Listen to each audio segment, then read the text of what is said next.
So I recently got a comment from a viewer who wanted to know if I would make another video about my owner's manual collection.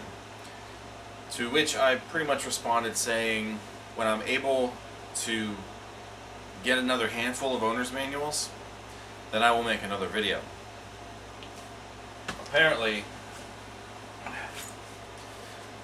that's happened a little bit sooner than I thought.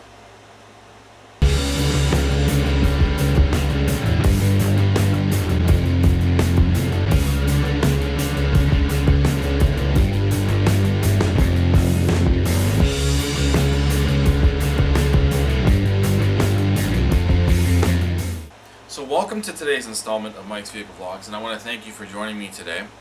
So yes, I was recently contacted through another video. Somebody left a comment, and they wanted to know if I would make another video about my owner's manual collection. In case you are not following this channel, I have a large, it's not large, it's getting larger, but it's a pretty decent size collection of owner's manuals from various vehicles. Most of them, or a lot of them, are from cars that I've owned over the years, my family's owned over the years. And then some of them I've just bought outright. If I'm at the junkyard, and I find one that maybe I'm interested in, I'll buy it. Some of them I bought off eBay, of cars of interest and such. So, yeah, I have a pretty decent collection of owner's manuals going. Some people might think it's weird. Honestly, owner's manuals have been my thing since I was a kid. I've always liked to look at them, I've always liked to see the pictures in them, and it's just kind of something that's been stuck with me ever since I was a kid, that with the overall interest of cars. So I did respond saying, when I'm able to get another good handful of manuals, then I will make another video about it. And then, that was like a week ago that this comment came in, at the time this video is being filmed. And then I got to thinking, I might actually have, another handful of manuals that I haven't shown yet. So I went through, and yeah, turns out I actually did get a few more than I thought that I actually had, that weren't documented for the purpose of YouTube. So it's a pretty decent size that I've recently acquired. Like, maybe, I think the last video that I made on the manuals was in 2020, so that was 2 years ago. So within 2 years, apparently, this stack here, these are the manuals that I have acquired over 2 years. So yeah, we have some manuals to look at real quick. This viewer also wanted me to kind of, I guess in a way, recap my entire collection, and kind of go from start to finish. I can do that. I could probably do that at the end of this video, after we're done looking at these. But if I actually went in depth with every single manual like I have in the last two owner's manual videos, then this video is going to be outrageously long. So here's what I'm going to do for this third installment of this owner's manual series. We will take, a look at the stack of manuals here that I have acquired in the last 2 years. And then toward the end of the video, we will just real quick maybe throw them down and just so you can see everything that is here on the shelf in the corner of the room. If you're interested in seeing the collection a little more in depth and some of the stories on how I got those specific manuals over there, check out parts 1 and parts 2 of this little series. I want to say the first part aired in 2018, and it's vlog 123, but the second part is vlog 283. I know that for a fact. So this is vlog, what, 381? Wow, already? 381. Let's begin taking a look at what I have acquired within the last 2 years. Alright, so the first one is going to be for the Civic. The 2017 Honda Civic LX that I recently purchased. We are what, into the 5th month now? Yeah, it'll be 6 months next month. So yeah, we just entered the 5th month of ownership, I think, of the Civic, and this is what came with it. Now, in 2017, Honda didn't have full owner's manuals with their cars upon, them being new, from the dealership.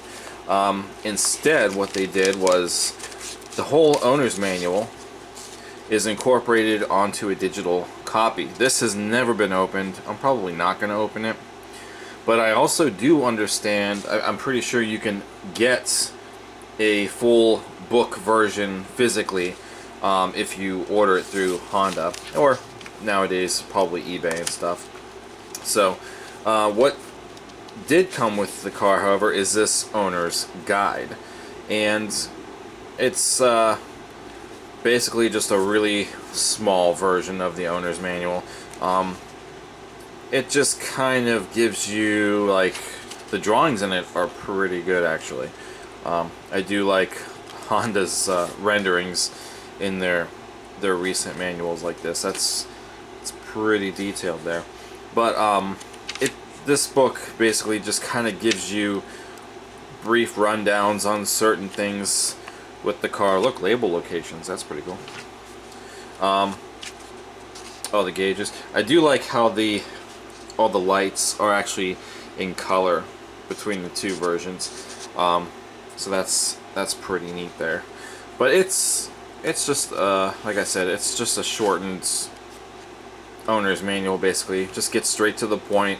I don't think there's a whole lot of detailed information like an owner's manual would offer. I might look into getting the full book though, just to have. There's engine pictures in here somewhere. Not really. I'm not there yet. I've only looked at this thing once, and I never even really looked, into it. There we go. There's engine pictures. The 1.5 at the top, and my 2-liter at the bottom. So, kind of small. But I mean, that's pretty much it. There's really not a whole lot to that specific book. The other thing in the portfolio is the 2017 Consumer Information Booklet. I never looked at this. The pages are very, very thin. It's a very wobbly feeling book. So yeah, there's nothing of interest in that, and that's it. I wish my car had the original window sticker. The only thing that I have in here is the thing that the dealership put on the window, not the window sticker from the factory, unfortunately. I forgot to delete camera memory, so I'm going to have to stop this camera for a moment, delete some previous footage, and then we will move forth to the next book. Alright, and we're back. And while we're on the topic of Honda, I will say that I have acquired a 2012 Honda Odyssey owner's manual. The reason why I got this is because I work at a Honda dealership, and for some reason, I don't know the exact reasoning, but some of these owner's manuals were actually recalled. So there's some information in this specific manual for some reason that's either, I don't know, not right or something weird. But anyway, so a new manual actually had to be ordered for this customer, and then once this came in for replacement, we just swapped them out, and this was just going to be thrown away. So I figure, hey, if I can have it, and I was allowed to take it, I'm going to add it to the collection. So that's how I ended up with a 2012 Honda Odyssey manual. I even wrote in here, recalled, so that way, if this ever ends up in the hands of somebody else, it says recalled. So I honestly did not even really look at this book all that much yet, but it's thicker. You can tell it's definitely a full-size owner's manual, not the puny little owner's guide that my Civic has. Pages are very thin. Again with the drawings, I mean, that's pretty much like real picture in a way. It's like a little bit of both worlds. I love that. That's actually really cool. How Honda did that. The Civic manual, it being newer, is mostly just all 3D drawings. Where this is kind of cool. It's like a little bit of half and half, real picture and drawing. So that's kind of cool. The Honda manuals, I think, at least this time period, just starts off with some general, quick information, like, like warning lights and stuff, real brief. And then obviously it kind of tells you for descriptive information what page number to go to. So it starts off with this general information just to get you kind of started, and then we move into like all of the more detailed information, like the lights and all that stuff like that, lights and warnings and whatever. I don't think there's a whole lot of real pictures in here. I think most of this stuff is more so drawings like this.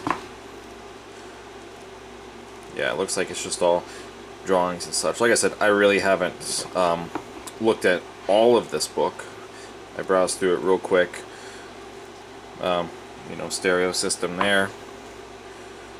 More detailed stereo system.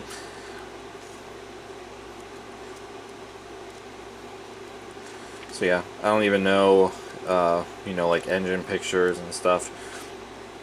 Driving. Traction stuff, blind spot info, maintenance information. Probably coming up on the engine picks, probably right before this. Oh, yep, there it is.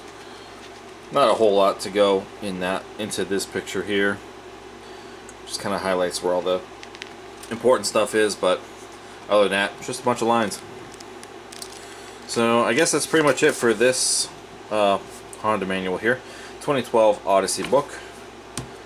Let's go on to the next one. This is a big one. Now I think I kind of showed this in a vlog pertaining to the 2006 Saab 9.3. Actually, I think it was the day that I got the Saab, I showed this. I don't think I showed everything in it. I might have, but this is the portfolio to the Saab, and there's a lot to it. It's heavy. So if we take this side out here, obviously the original window sticker to the car came with it, so I still have that. We have the owner's manual here, we have the infotainment manual here, and the Saab warranty and service record booklet for 2006. So we will start off with the manual, of course. I think I did show some of this. Now, at this time in 2006, GM had ownership of Saab, so this manual is kind of interesting because some of the layout, you can tell if you're like a manual guru like me, you can kind of tell that it's a GM manual, but at the same time it is not all like GM. It's just, the layout looks like GM, but at the same time it doesn't, so it's kind of weird. It's like a mixture of both worlds. I skimmed through this a couple times. Look, it shows you exactly descriptive of the airbag system. That's pretty cool. I don't think all owner's manuals would show you that stuff, but that's pretty neat.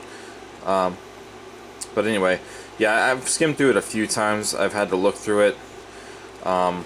There's a specific section here about the convertible, if you have the convertible version. We all know I do not.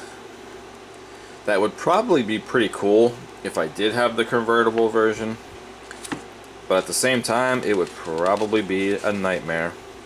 Gauge cluster design is pretty cool. Nice smooth renderings there. Kind of wish they were in color, but GM did not include color in their manuals after like 1993 or 94. Sound system stuff here. Basic climate control picture there.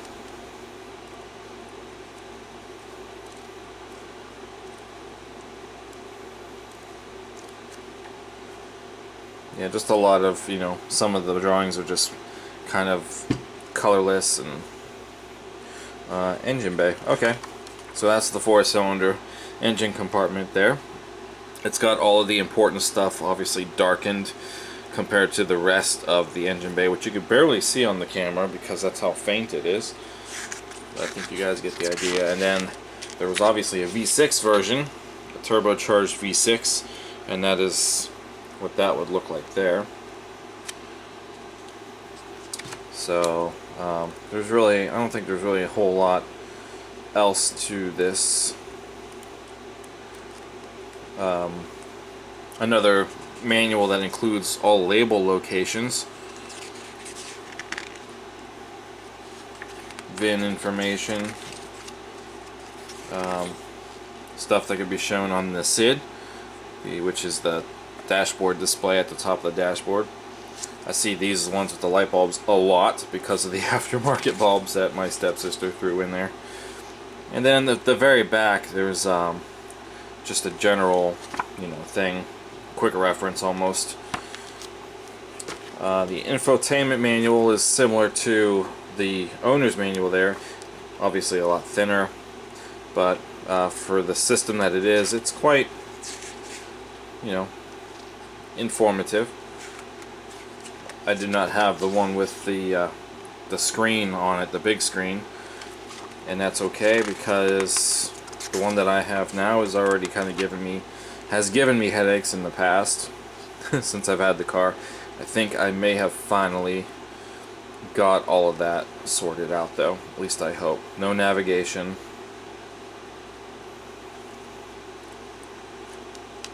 So that's pretty much that. This service booklet, I don't think there's anything in here. Oh wait, I lied. There was it this book? Or I think it was.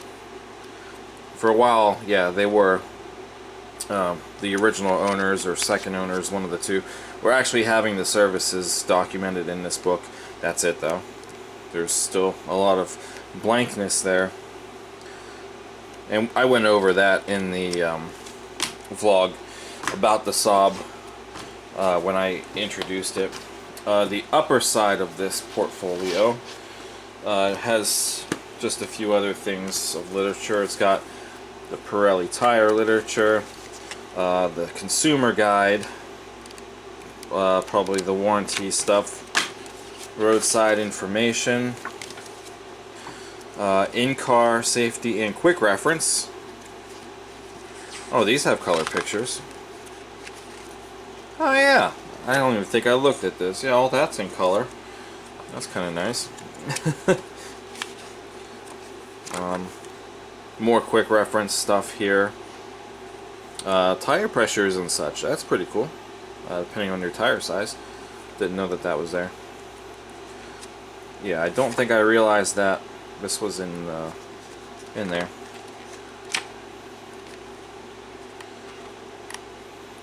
Anyway, yeah, that's kind of cool. What's this thing? Oh, tire safe. Oh, the car came with nitrogen, apparently. Vehicle rides on tire safe nitrogen. It definitely doesn't have nitrogen in there now. And no charge scheduled maintenance program for the original owner, I'm assuming. So that's kind of cool. Just you open it up and that's what it's got there. So that's it for the Saab. Alright, so how about this? I completely forgot that I bought this manual at the junkyard the one day, and actually I documented it because I was actually looking for something for the Saab. I think it was when I did the CD player issue originally in the Saab, and I went to the junkyard and I ended up looking at a couple of other Saabs, and the one Saab had the manual in it, and I completely forgot that I had this. It's been in my basement for months in my tool room. So when it was actually, like I said, when I read that comment and started thinking about all the manuals, I remembered, hey, this one's down there, and I didn't really look into it yet. So but yeah, this came out of a very old, not very old, but an older Saab 9.3. Love the packaging. It is full. You can tell it's full. The owner's service records are all in here. They just all spill out, of course. So I'm not going to go through all these because I don't know what information is in here, but receipts, notes, all kinds of stuff about this poor Saab that was in the junkyard. But that's cool. You could tell somebody actually cared for this car at one time. Got business cards here from the dealerships. Mazda, Saab, and Lotus of Bedford, Ohio. That is right outside of Cleveland. And I did not even realize there was a Lotus dealer in the area. I don't know if it's still there or not. Anyway, so yeah, that's cool. Behind this sales card here, there's a roadside assistance card. You're supposed to write your VIN there. The VIN's not written. So that's cool. And then if we move on to this side, here's the actual manual. So like I said, I did not really look at this at all yet. It's a little dirty. It's been used, you can tell. Somebody used it. On the back side, tire pressures, tire information, kind of the same thing that we saw with the one from the 06. This is a 2001 Saab 9.3, so it's the same car, older generation. If we take a look here, it strangely enough still has the same layout, it looks like, as the 2006 manual. Starts off with the general information, tells you what page to go to, engine compartment picture there. Again with the warning labels throughout the car, which is still pretty cool. Oh, there's lots of warning labels throughout the car. Oh, that's so weird because oh, well, this is in color. Yeah, this looks pretty much like the other manual. A little bit of that GM look to it. There doesn't seem to be a whole lot of you know, coloring in the actual pictures. Old style key before they went to the very unique remote key that mine has. Oh, pages are kind of sticking. Oh, there we go. So instruments and controls there. There's our warning lights and such. Gauge cluster. You know, I never really understood why the speedometer had to go all the way down here.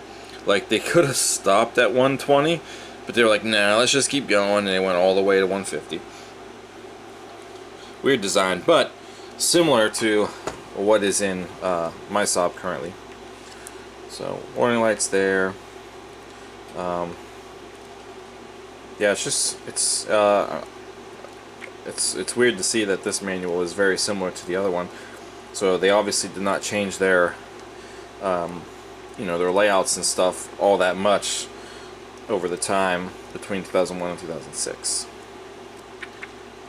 OnStar, again, GM ownership here. I forget exactly what year at this point GM took over Saab.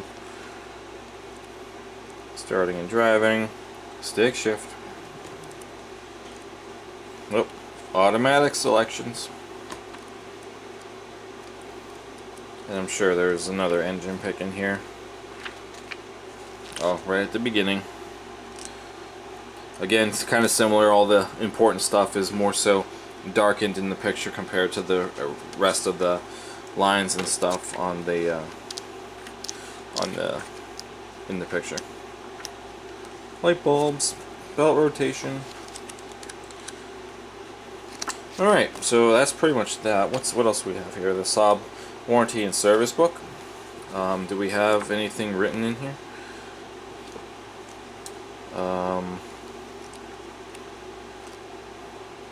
Doesn't look like it. No.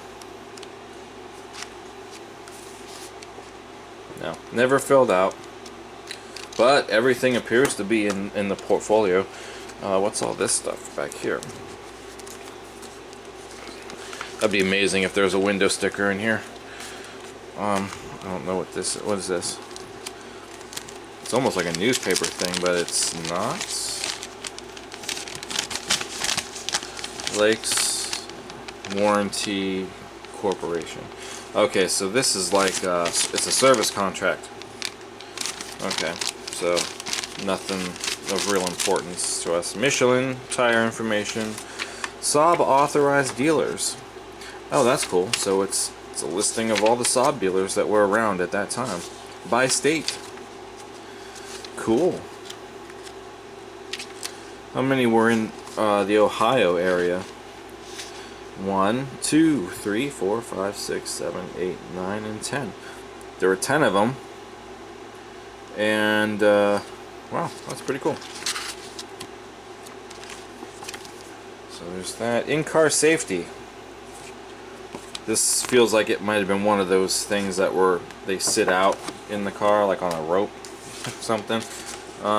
This was on the mirror, so this looks like maybe when the car came off the truck per delivery or something, they hang this on the mirror so you know how to use the wipers immediately. That's kind of cool. Here's a quick guide. Oh, again with the coloring. Wow, there we go. Nice. They make the quick guide things in color, but they won't print the rest of the book in color. That's pretty cool though. And the paper is so smooth and glossy like. And 2000 Consumer's Guide. I wonder exactly why there's a 2000 book in here, but again, it's the whole thing by state. Just maybe warranty information. Is that it? Is there anything else in there? Oh, wait, there's something else. What's this?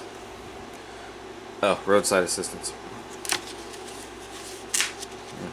Glue. Okay, now that's it. So, much like mine, let me pile all this stuff back into here. We will then move on to the next book. Alright. 1995 Pontiac Grand Prix. So, you guys probably may have seen the video where we attempted to do some work on my dad's 95 Pontiac Grand Prix. It's his second car. It's a junk car. It's something that he is going to be getting rid of soon. And basically, I told him when I dropped the car off, I said, you know, before you get rid of the car, I'd like to have the manual to add to the collection. It's going to be useless, you know, once the car, you know, he gets rid of it. And he just went ahead and said, take it now. So I have it now. 95 Pontiac Grand Prix. Whoever had the car before, you know, we wrote down 3 months or 3,000 miles, obviously for oil changes. Rotate tires every 6,000 miles. So somebody cared for the car before it turned into a pile of junk. This page, or pages, not connected to the front. So, yeah, now this is in the recent transition of the GM manuals that were not in color. They've used these pictures for years. And a lot of these GM manuals, they all look the same to me for the most part.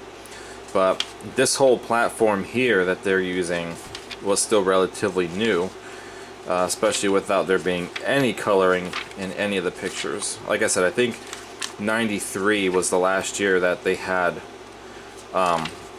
colored pictures in the manuals. Remote trunk release was an option. Whoa! Passkey 2. Wow. That's the one where it had the little Passkey 2 had the little thing on the outside of the key. I'm sure we passed the picture. Oh, there we go. See? Had the little black thing on the blade. Passkey 2. So yeah, it's just your typical older GM manual. I looked through this real quick when he gave it to me, and I didn't see any actual dashboard picture. I know some GM manuals did not include a whole layout of the dashboard. Yeah, it goes straight to the gauge cluster. Usually it would be right before that, but no, it goes straight to the gauge cluster, which looks like that. Again, no coloring. Kind of sad. But yet we still have real pictures in a lot of, you know, these manuals here. AM FM stereo there. Two different cassette options, one with more of a equalizer, graphic equalizer, and there's a CD option obviously too with the same thing. Yeah, two CD options, graphic equalizer on that one. So yeah, at least the real pictures and stuff were still in use, and that even goes for the engine pictures.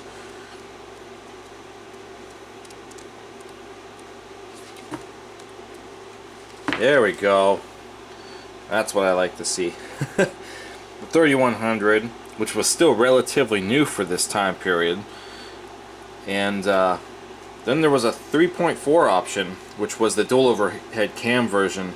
And I don't think I've ever seen that engine in person. I don't recall. So those were your two engine options for the 95 Grand Prix. And the rest of this is, you know, I did look to see if there was any maintenance written down. No, there's nothing. See?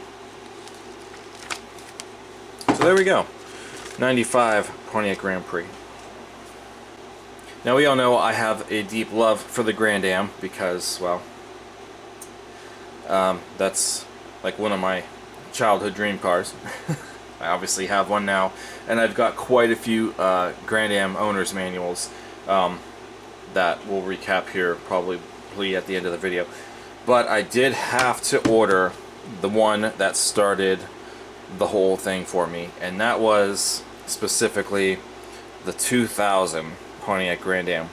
So this, obviously, the Grand Am, specifically the 2000 model year, was the one that really got me intrigued to the car, and for the most part more so cars in general when I was a teenager.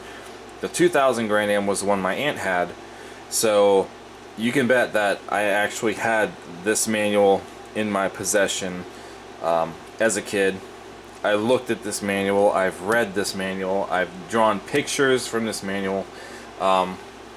So I decided to look on eBay for a 2000 Grand Am manual, and I found a really nice one. It's actually still pretty glossy and in really good shape.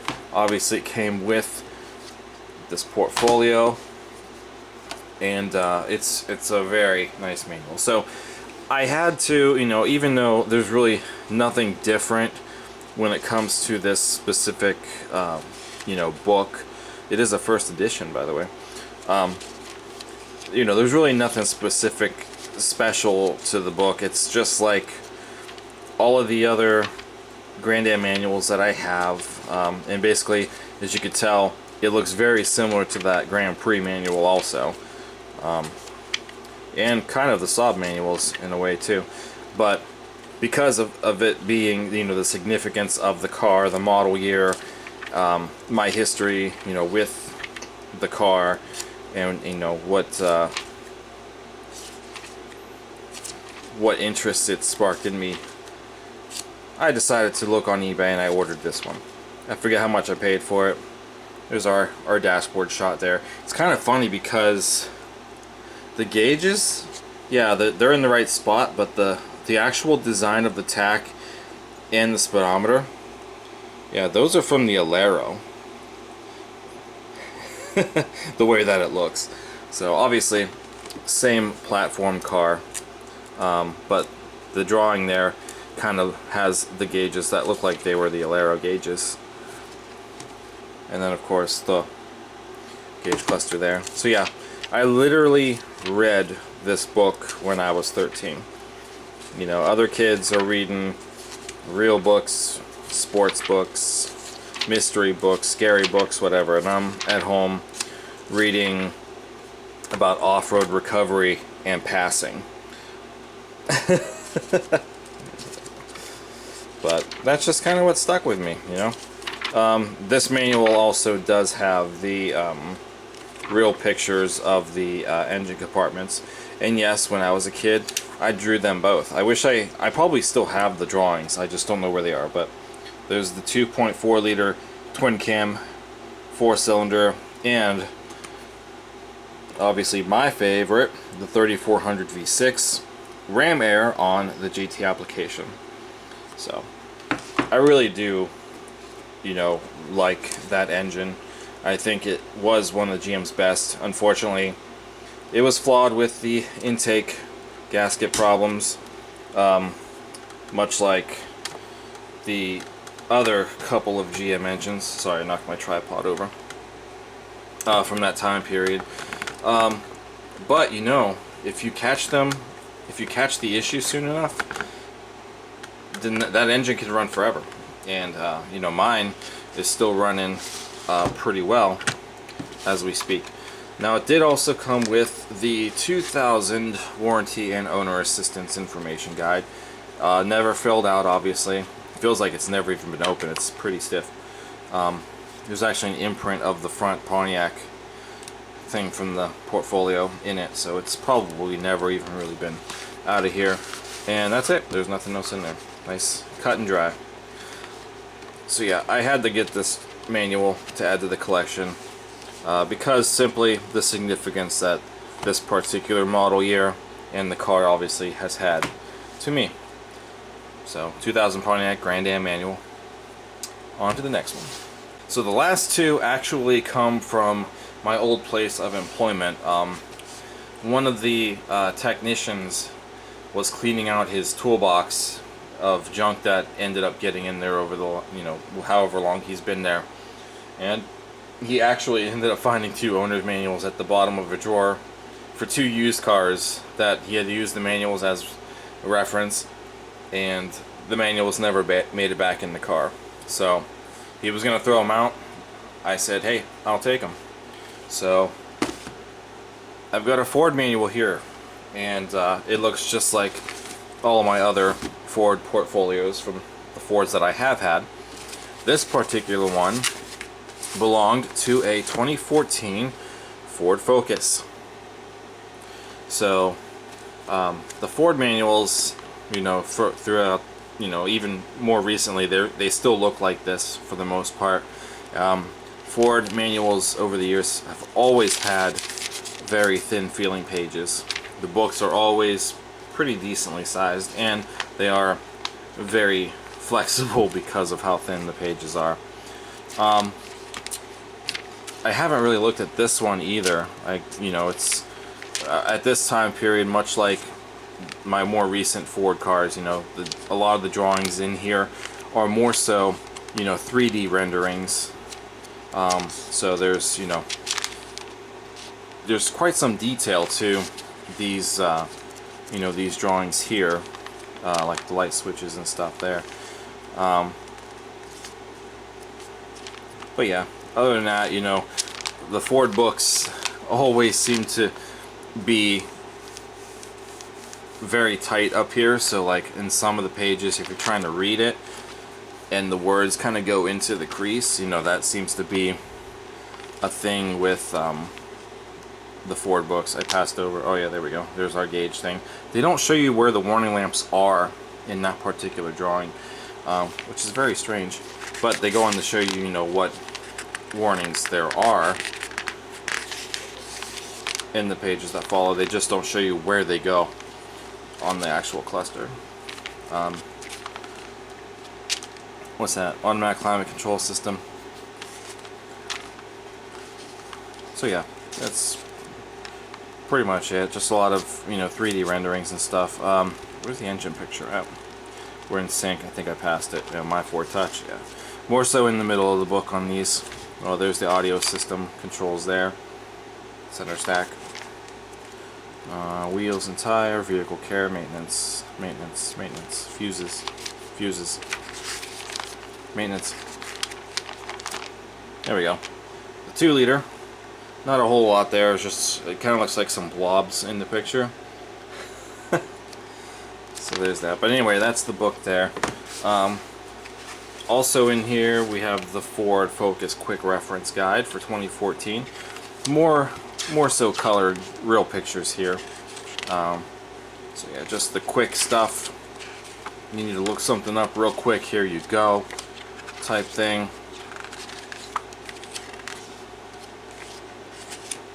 Anyway, so that's that. The usual, the warranty guide, the roadside assistance card, the tire information, Sirius.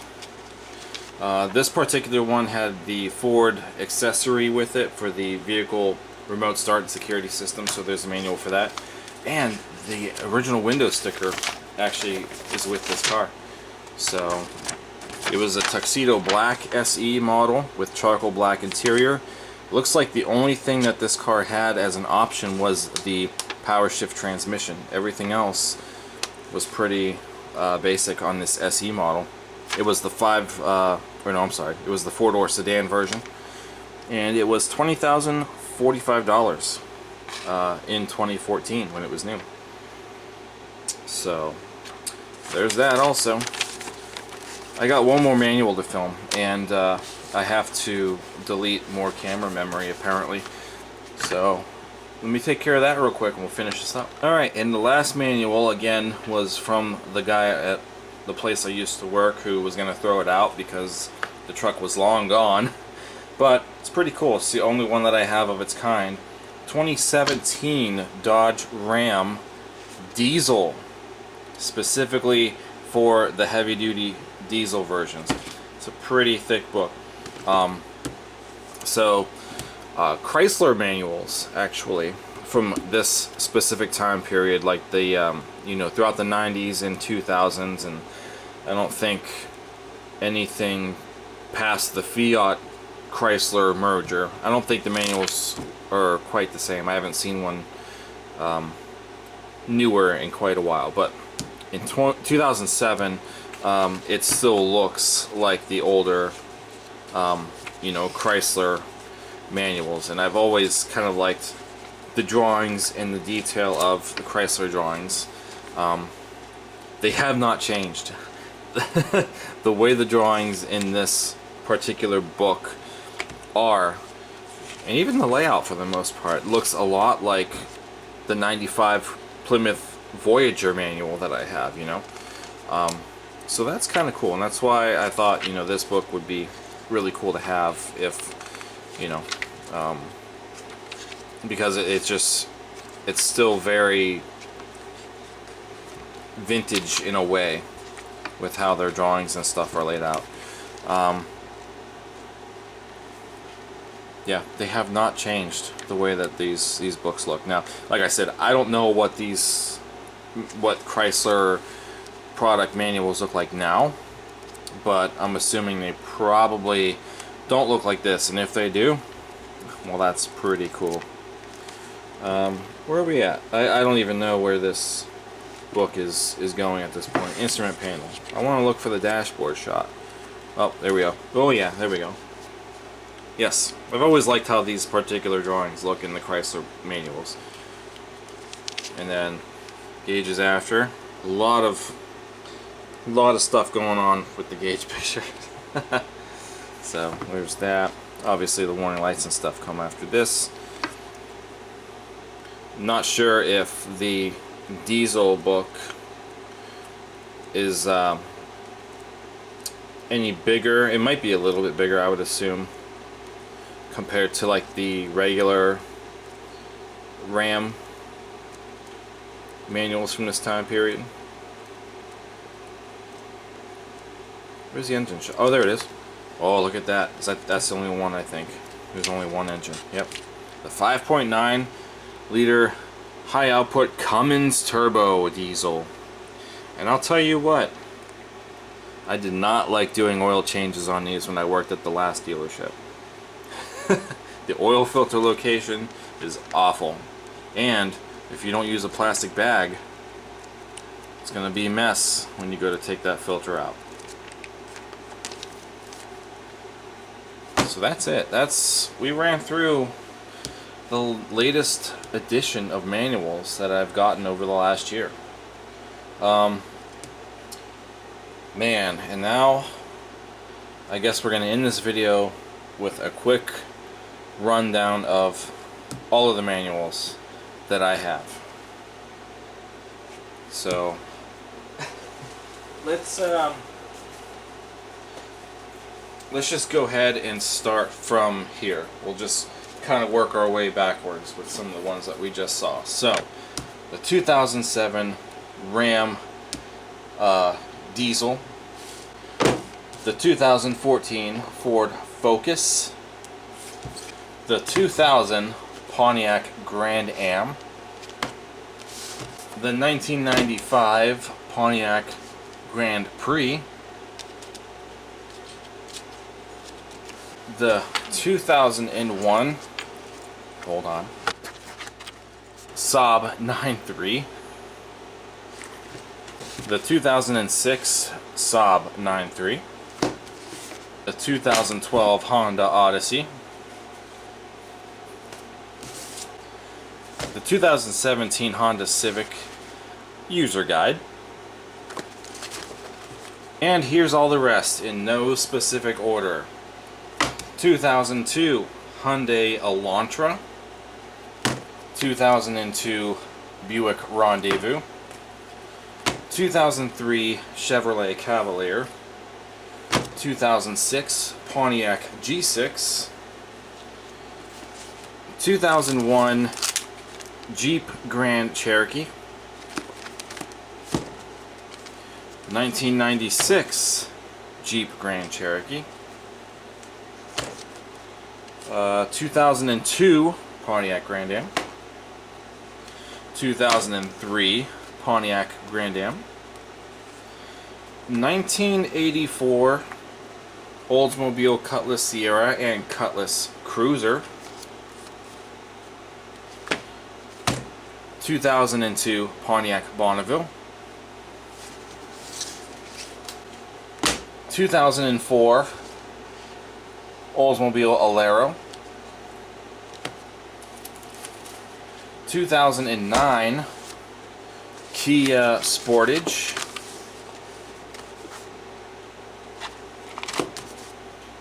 every single model year Aztec, 2001, 2002, 2003, 2004, and 2005 Aztec models. The oldest manual that I have, a Ford Model A instruction book. I forget what year it is. I think it's like 1929 or something. Copyright 1928, but it's in the first video. 1973 Pontiac Catalina, 1986 Chevrolet Celebrity, 1988 Oldsmobile Delta 88 and 98 Regency owner's manual.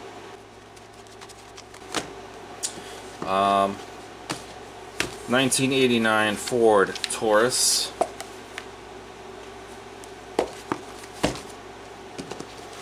1990 Mazda MP3,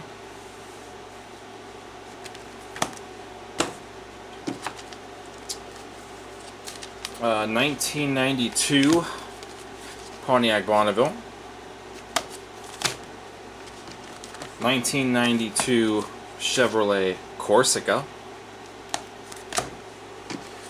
1993 Pontiac Grand Am, 1994 Pontiac Sunbird. My first car.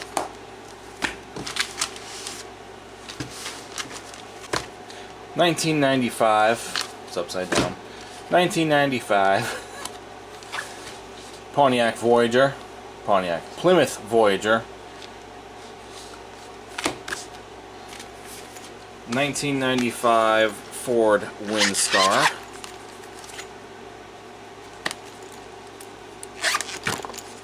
I keep hitting the camera. 1996 Chevrolet Lumina.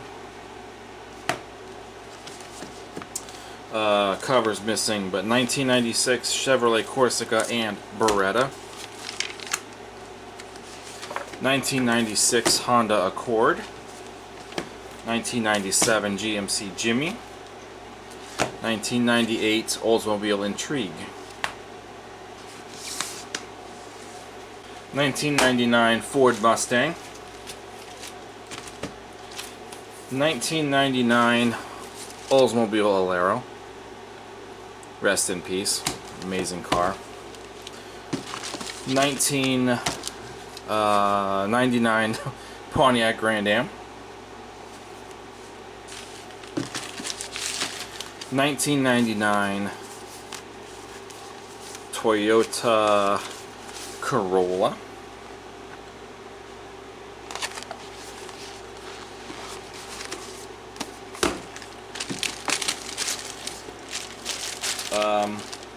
2004 Chevrolet Malibu Classic. I still have my key. This was the car that my mom had for 12 years. So I kept whatever I could of that one. It's been a great car. 2005. Uh-oh, the zipper stuck. Hold on. Hold on. Okay. 2005 Ford Taurus. The car that my ex totaled.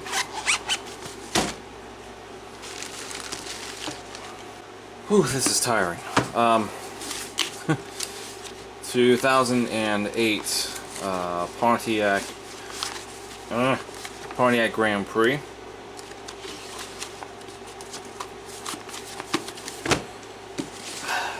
2011 Ford Escape. I do miss that car. That was a great car. Also missing 2015 Ford Fusion.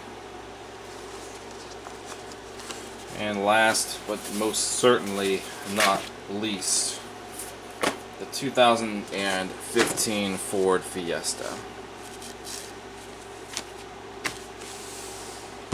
Whew.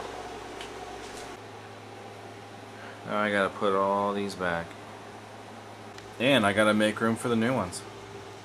Alright, so hopefully a lot of you guys found enjoyment in that.